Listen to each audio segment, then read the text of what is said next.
Hello, welcome. I'm the legal website warrior, an attorney and legal coach based here in Seattle, Washington, serving online information entrepreneurs throughout the US and the world.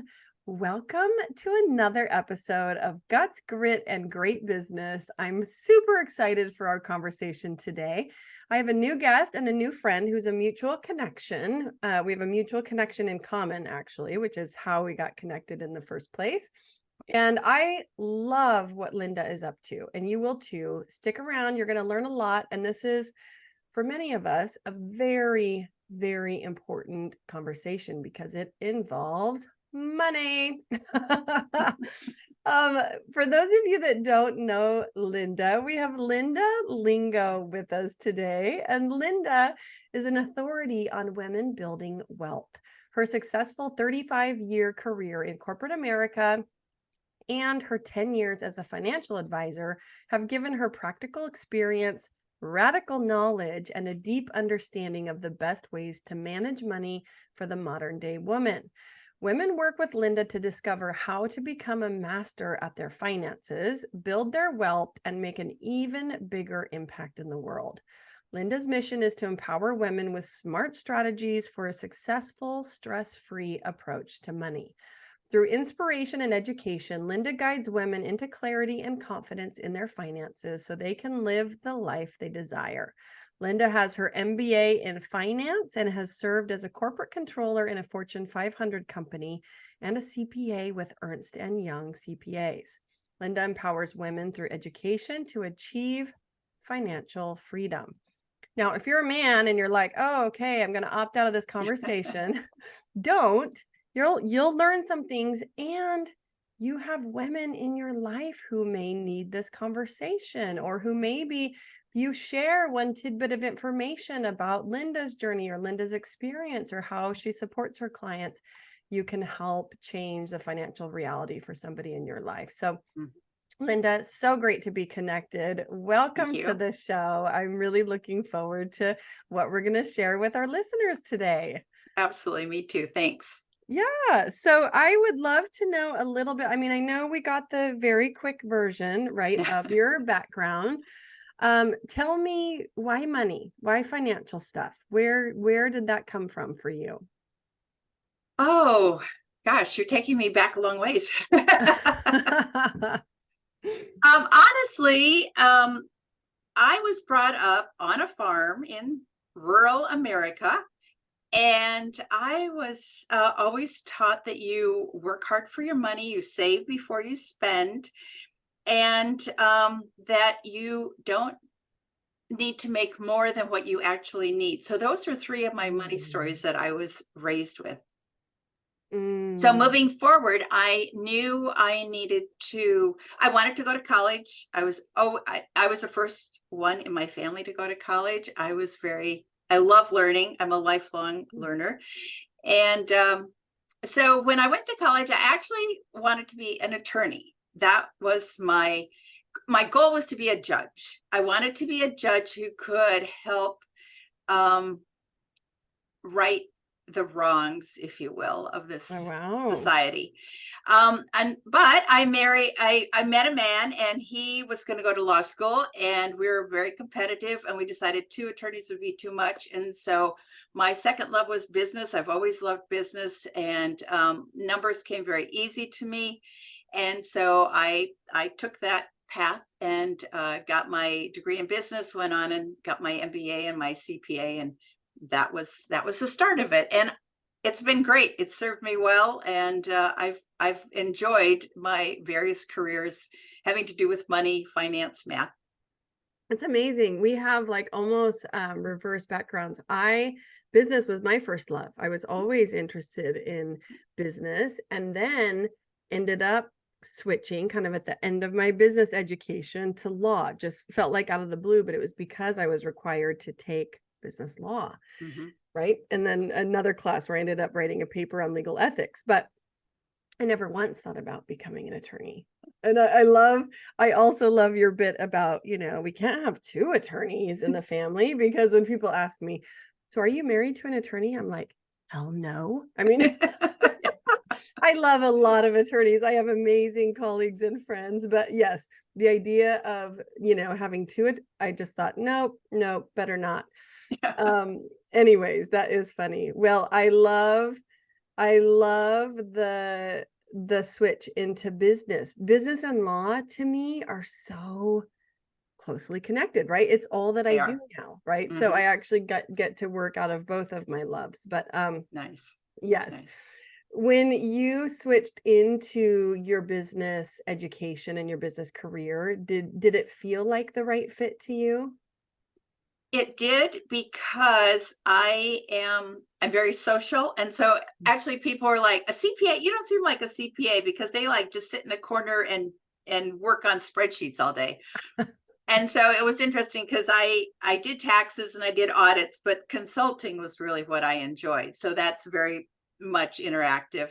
Mm. And then and then after being a corporate controller, I actually went on to be a financial advisor, and I really enjoyed that because to me that brought both worlds together really well. It was bringing my skills, my interpersonal skills, and then of course all the finance background that I Mm. had too. So that was a perfect marriage for my career. Right. I love that. And I love the social side as well, Mhm. because I think it's fun to kind of bust the norms in an industry, right? Especially when people have a perceived impression of like, and this happens all the time to me, like, oh, you're not actually what I expected when I thought of an Yeah. attorney helping me with my business legal stuff. And I just get a kick out of this. I love it because it's like, there really is no one profile for any of Mm, us in our industries, right? And I think it's really absolutely. important to remember that.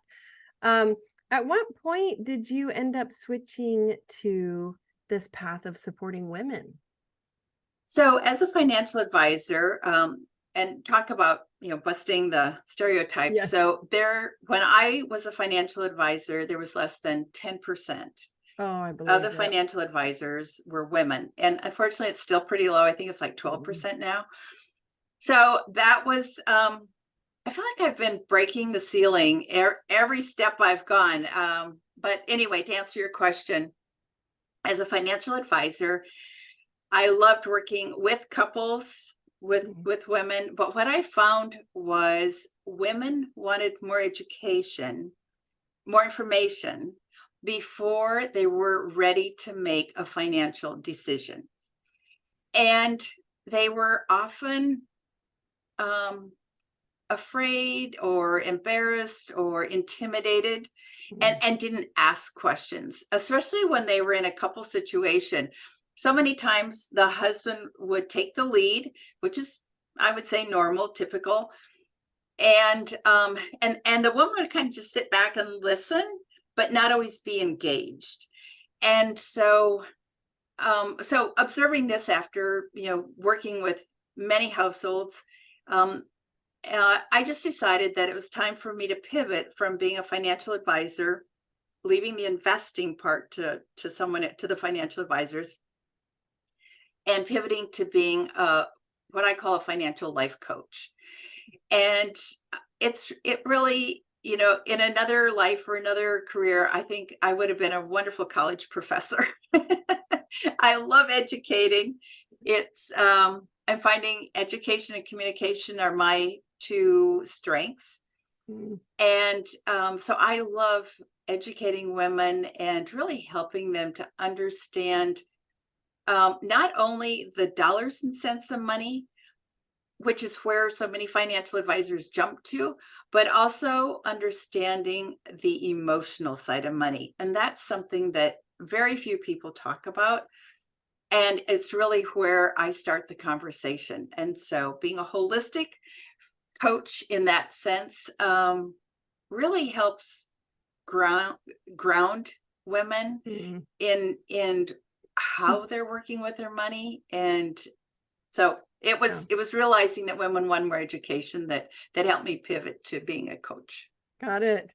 Well, and it's, I mean, I have a whole string of questions that sparks, but I want to get to the piece around kind of this difference in mindset between men and women about Mhm. how they even approach money. What do you attribute that to? Well, it starts with our money mindset. So Mm. the way we're brought up. So, I shared three of my money mindsets that I was brought up with. And, you know, typically the typical household is the boy is encouraged to take risks and to go for what he wants. A girl, on the other, is more instructed to be safe, Cautious, secure, safe. Yes. right, cautious. Mm. And just from those early, even nonverbal, but definitely verbal conversations, that is, that's ingrained in our brain. And so we have neural pathways. They're little like roadways running through this brain of ours. And the more we hear that message, the deeper the road gets. Mm. And so women often are brought up with a sense of scarcity and fear around money because they weren't taught how to take risks. It was more, oh, I have to save. Mm. I can't take that risk. Whereas, like I said, boys are often, take the risk, go for it, those kind of Mm. messages. So at a very early age, Well, we're, and yeah, it seems like such a great example of how much bigger the conversation is than just money, right? It oh comes yeah, to all of these cultural norms and other things that feed into how we relate to and deal with our money. definitely. What else? And I know one of the things that you really focus on with women is retirement planning specifically. Mhm. Is there a difference in the way that men and women typically, even if they're involved in the conversation and doing their retirement planning, is there a difference between how that goes for people? Absolutely. Mhm. Absolutely. Women typically um, have the children and our typical um, household looks like, having the baby. If she wants to stay home, she's usually the one that stays home for a short period of time or a longer period of time. And I'm not judging, I'm just stating Yeah. these are the facts. And for the longer she's out of the workforce, she's not earning, she's not contributing to her social security, and she's not contributing to, say, her 401k, 457b, whatever, IRA, whatever type of retirement account she has available. So those are all missed dollars that would go towards her retirement. A man, on the other, on the flip side, is, he typically doesn't stay home very long for, family time. Or if he does, it doesn't impact his income, his contributions to his retirement, and to his Social Security as much as it does for the wife. So those are that. And then you put on top of that pay inequality. Unfortunately, women are still at 80 cents a dollar. White women, it gets worse for Right. color and Latino. So you layer that on it, and significant. And then on top of all that is women, daughters, are typically the caregiver for their parents. So age 50 is kind of where that starts coming into play. And so then if the daughter steps out of the workforce to take care of her parents, once again, she's missing out on income, on savings for her retirement, and Social Security contributions. So that's kind of the big picture. And that is how the gender roles kind of play out. Mm. Yeah. Well, it explains a lot. And it explains also, I mean, in part, I think also a lot of services around financial planning, around even the money conversation are tailored towards men, right? So it's Mm-hmm. so great when we have women serving women in that space. But it just really feels like an uphill battle. Where do you start with women, especially those that maybe find themselves midway through their career or through this, even kind of the life journey that you're talking about being a caregiver on both ends, Mm-hmm. right? Because women are much more likely to step into that than men are. And it is let's be clear, it is a huge financial sacrifice. It is. It is, unfortunately. So how do we do things the right way, even if we're catching ourselves midstream, right? Because I think a Mhm, lot of women feel like they've got to play catch up or somehow do things differently. How do mhm. you have that conversation with women? Well, first of all, what I see happening is women going through a life transition is kind of the wake up call, if you will. So it could be they're empty nesters for the first time, or they're doing a career change, or they're going through a divorce, or they just lost a spouse. Mm. It that is kind of when money becomes a priority for them, if you will. And once they make it a priority, we sit down and we take a look at where are you and what have you saved and when do you want to retire or what kind of retirement do you want to have? Because so many times, I mean, I was in the same situation. You know, we put our heart and soul into being a wife, a mother, whatever career hat we're wearing, And you not know? only heart and soul, but every waking minute. I think part of what you're talking about is like some women, and I think for many of us, this is true. And at times in my life, this has been true. I literally don't have even the mental energy that it takes to think about money, Mhm. finances, my money situation. Like when we were on the pathway to having kids, was a really tumultuous path for me. Physically, it was extraordinarily difficult. I had multiple, more than two near-death Oh, experiences. gosh. Yeah, I know. It's like 3 or 4, they blend together, but I had 7 years, 7 pregnancies, lots of physical trauma, right? Mm, Multiple times where I ended up in the hospital, could have died without medical care, right? So, mm, bad stuff, and I knew we were gonna do financially whatever it took to get our kiddos here. Well, physically and financially, whatever it took, and we did, and I did not have the capacity to think about money, to look at my finances, mhm. like, it was just kind of pure survival mode, right? Yeah, So, I think absolutely. that's a reality, and I think it's a reality for a lot of women at certain phases. Exactly. And that's why it's so easy to abdicate to our spouse, to our financial advisor. And it's just like they'll take care of it. I don't have the emotional bandwidth right now to Mhm. deal with one more thing.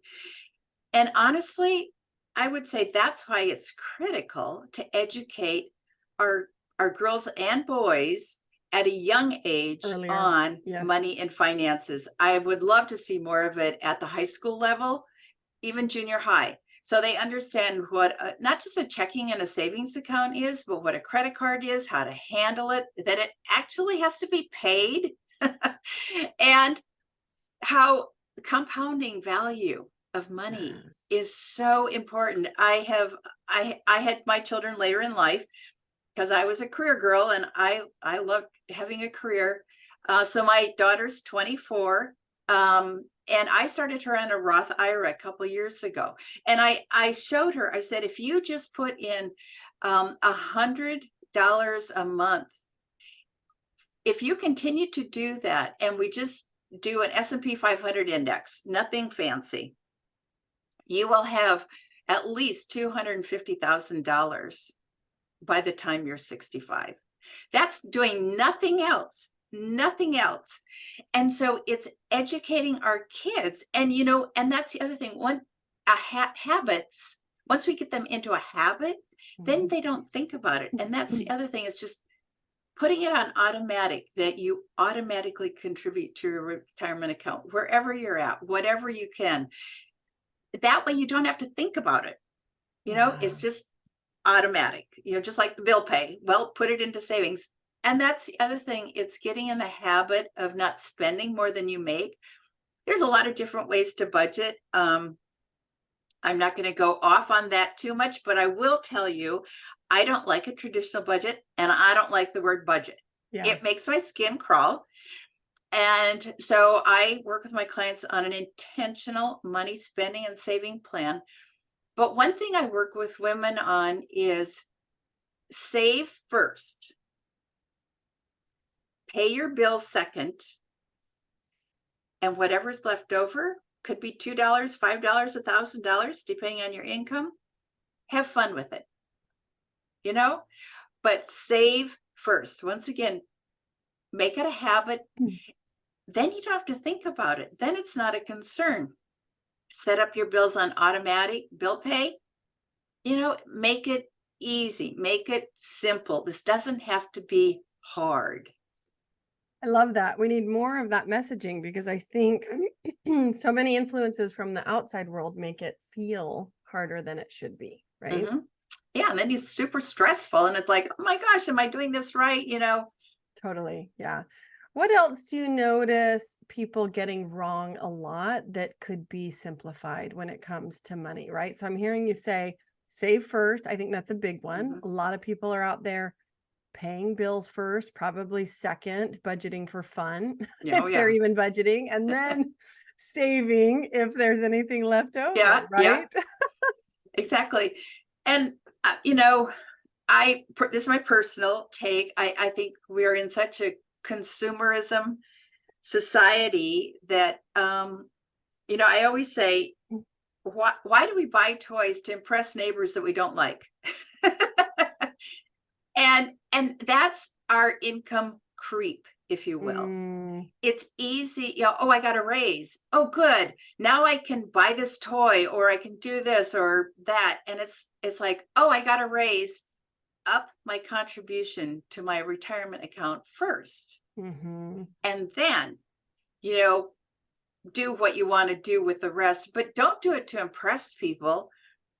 And that's one reason when I'm coaching women and couples, I actually, we go through an exercise called the values exercise, Mm, because you need to know what your values are in life so that you know what your relationship to money is, so that if you're in the dating scene, so you know what values you want this other person to have.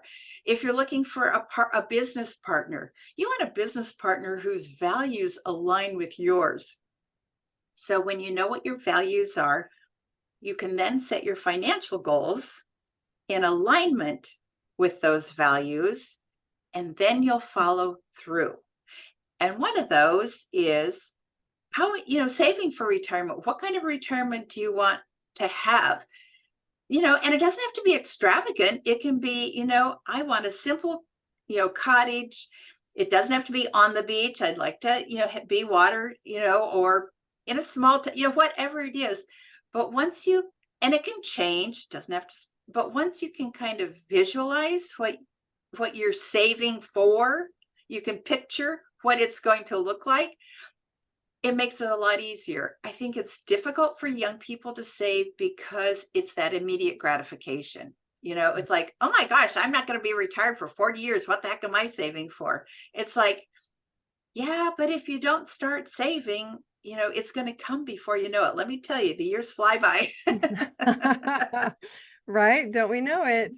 Yeah. Well, and I think also this point around clarity, being clear on what you're working towards. It's so Mhm. much easier to work towards something than to just like follow rules for the sake of following them, right? Right. Because everybody knows they should save first. Everybody knows a few of these basics, Yeah.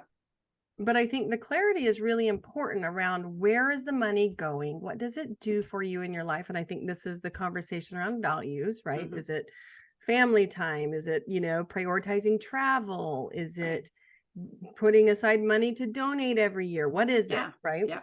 Exactly.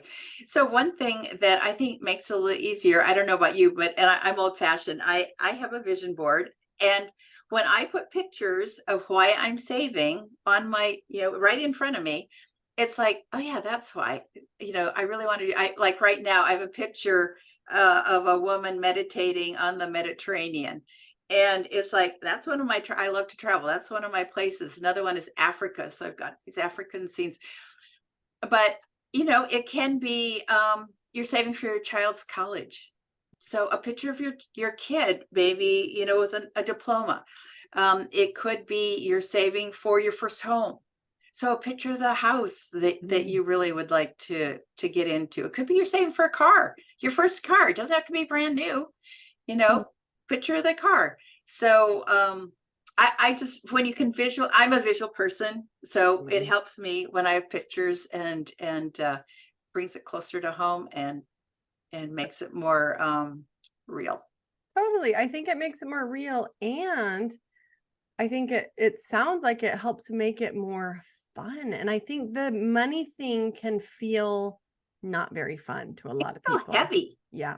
really Yeah. heavy and stressful. And when you're talking about money, there's actually two mindsets, if you will.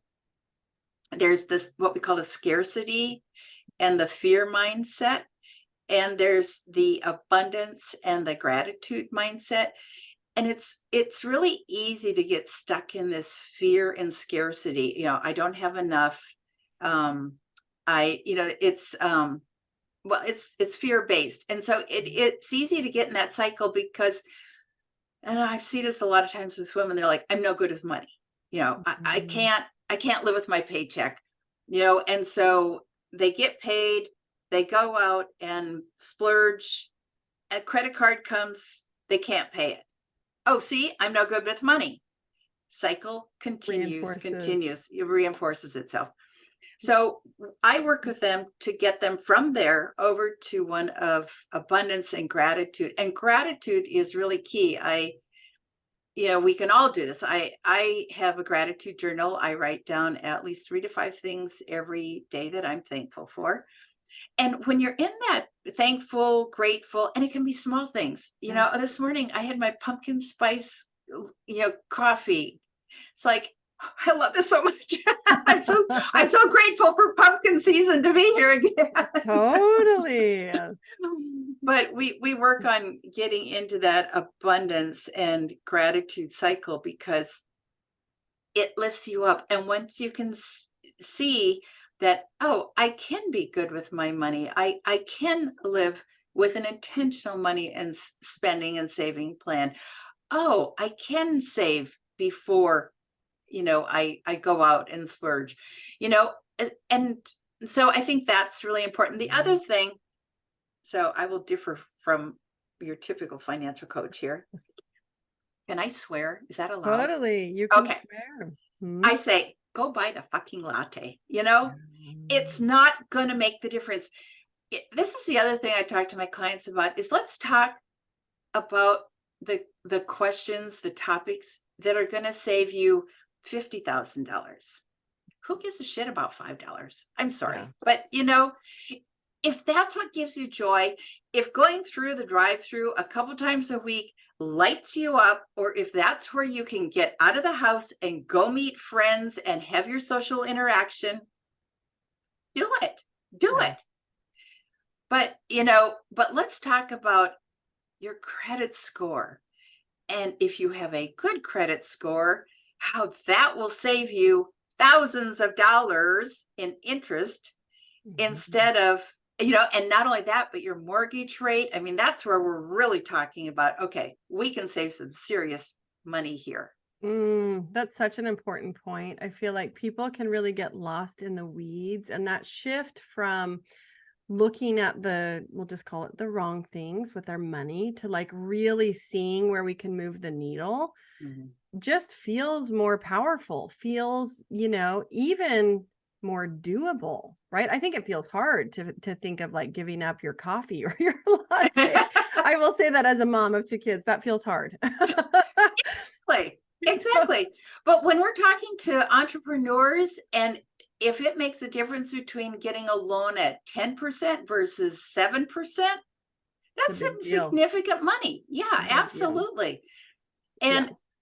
And it's also in working with entrepreneurs, because I have several clients who are that they get so caught up in their business, they're good at their business, but they forget about paying themselves. And so that is really an important aspect. If you're a business owner out there, make sure you're paying yourself, even if it's a little bit. Same thing, make it a habit. Make sure you have the right retirement account set up, whether it's a SEP IRA or a solo 401k. Make sure it's the right thing for you because A, you're saving for yourself, you're paying yourself, and B, it can save you some important taxes too. So Right. Right. Well, I mean, that's a huge one right there. And I remember when I finally got payroll in place for myself and talking with my CPA, and, I was doing the shame game of like, man, I should have done this so long ago, the thing that we do. Mm-hmm. And my CPA was like, wait a second, stop it. She's a woman, Good. Yeah, and she works with a lot of entrepreneurial clients. And she was like, this is actually a big deal. Like, celebrate. And so I love also that shift. And it's a reminder we have to surround ourselves with people who can help us see this clearly and absolutely. also celebrate the wins and shift more into that abundant mindset of like, look, I do have this. I am learning some things. I'm making progress, right? I've got my goals and I'm clicking them off the list, and that really for most of us takes support. Takes having the right Absolutely. support. It's like anything in life. I believe that when you can engage a mentor, a coach, Mhm. a professional. I say it takes a team. It takes a village. I think it takes a village to raise a family. I think it takes a team to support us as successful business owners as well. Yeah, absolutely. And for the entrepreneurs listening, like the point that you just made about, a SEP IRA, Roth IRA, for a solo 401k, Mhm, to mhm. give us a little glimpse of the difference of each of those. Because I'm thinking there are people who are listening who are like, okay, I've been an entrepreneur for some time and I still don't have this piece figured out, right? Or I need to lean into this a little harder. Sure. For if you're self-employed, Mhm. probably the SEP IRA is the where I would look first. And you can put it changes every year, but you can put significant amounts in 54 or 5,000 into a SEP IRA. You don't have to fully fund it, but there And are is those this opportunities pre-tax or post-tax dollars? pre-tax. Pre-tax. So Yep. so it reduces your taxable income. Mhm. So a SEP IRA is definitely something to consider. If you have employees, a simple IRA might be a better bet for you. So there are pluses and minuses. The simple IRA is for the employees, but you can't contribute quite as much. So Mhm. that's kind of the drawback on that. And if you are a high earning entrepreneur, a solo 401k is wonderful. It's flexible. You can do a lot more investment wise in a Mhm. solo 401k. I've had clients, who are making six figures plus, and they could do things like buy life insurance in their solo Mhm. 401k. They could obviously invest in stocks, bonds, and mutual funds, but they could do other investments as well. So there's it's kind of a spectrum, but I Mhm. would say start with a SEP IRA. And if you are an individual, definitely look at an IRA, an individual retirement account. If you're in a lower tax bracket, definitely consider a Roth, which is after tax money. Mhm.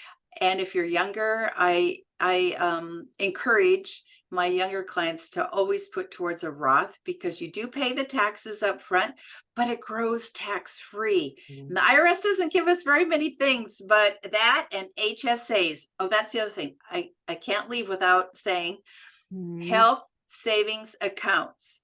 It is a gift.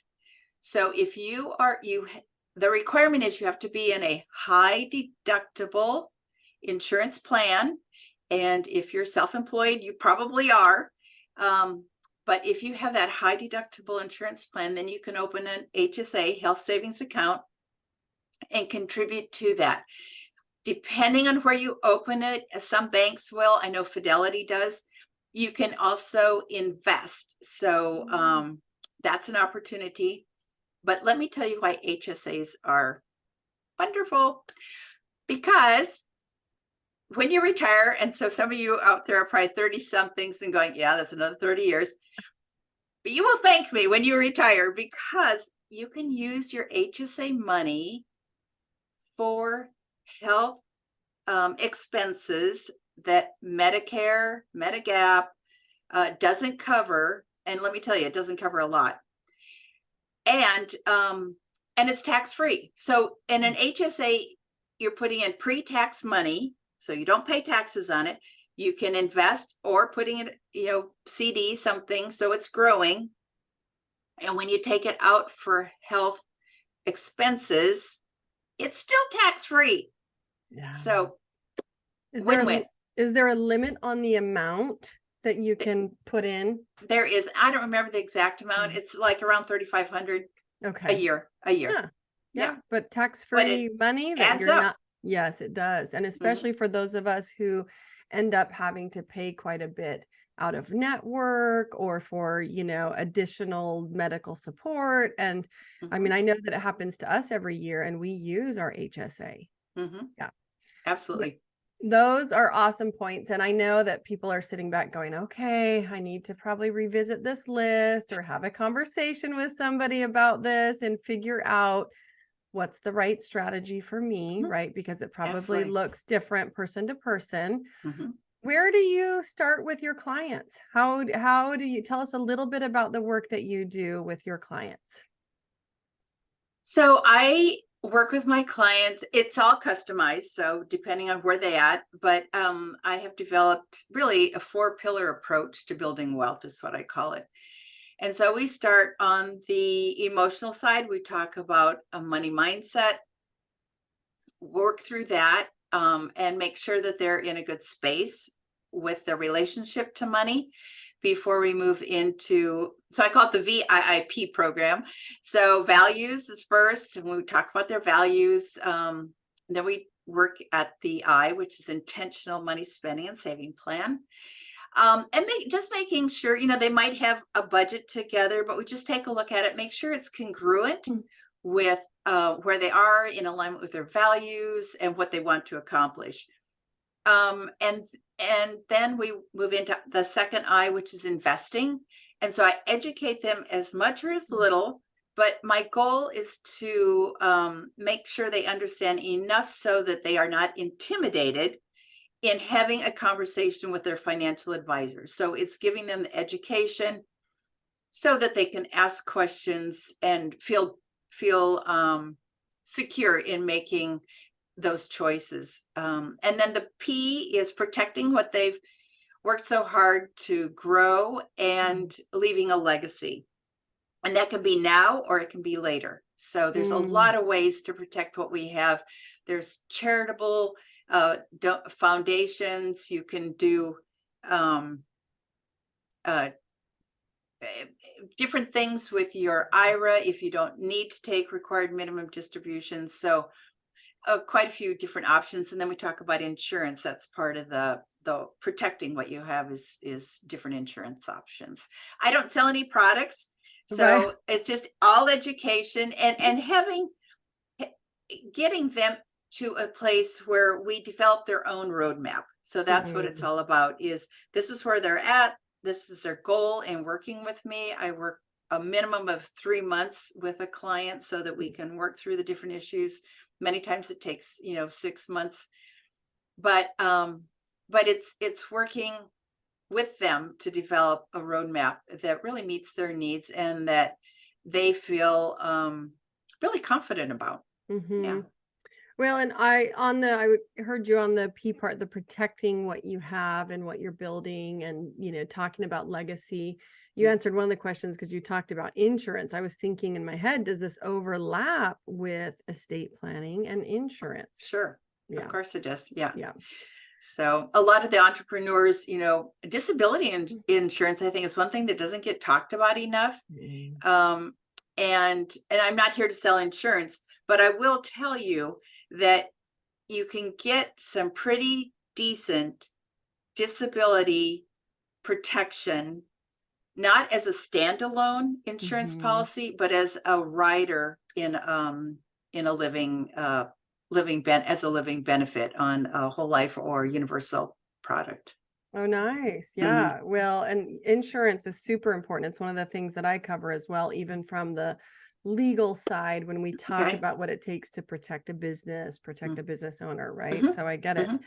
Yeah. And yes, I have heard that more than once that disability insurance is often one of the things that people leave off the list. And yet most of us are way more likely to become disabled than we Yes. are to actually pass, at an Right. early age. And so it's something that, we all should be looking at. Hmm. Um, Definitely.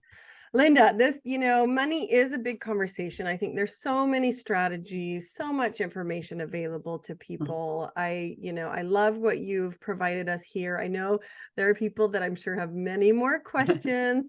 I'd love to know where you show up online and where you like for people to connect with you.